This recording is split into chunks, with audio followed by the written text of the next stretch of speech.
So, we've got this fascinating study on the Greenland shark, right? Researchers mapped out most of its genome and found clues as to why these sharks can live over 500 Yeah, years. indeed.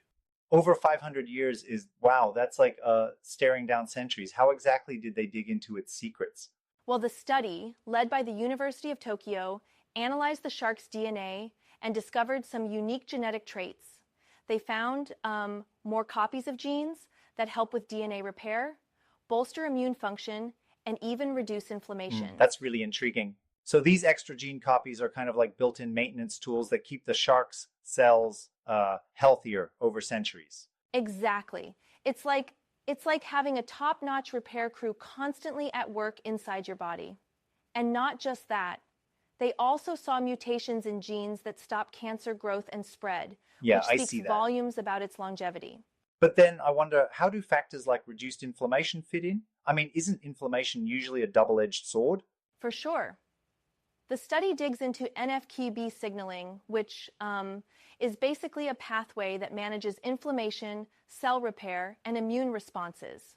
In the Greenland shark, this pathway seems especially tuned for longevity, helping preserve cell integrity and, in a way, keeping the wrecking ball of inflammation at bay. Right, that pathway is super critical. It almost sounds too perfect. Isn't it a bit of a stretch to claim that these genetic traits alone explain such an extreme lifespan? You've got a point there. It's not like it's a magic bullet. Environmental factors and slow metabolism might play roles too. But having such a robust genetic setup certainly tips the scales towards longevity. Yep, fairness in science. I also read that they sampled just one female shark. Doesn't that raise some questions about the variability across the species? Absolutely.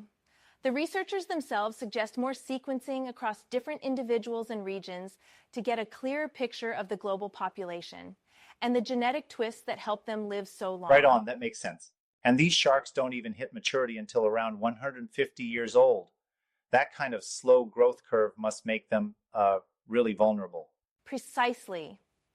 While they possess these extraordinary genetic perks, their late reproductive maturity does make them susceptible to overfishing and environmental pressures. It's a bit of a paradox.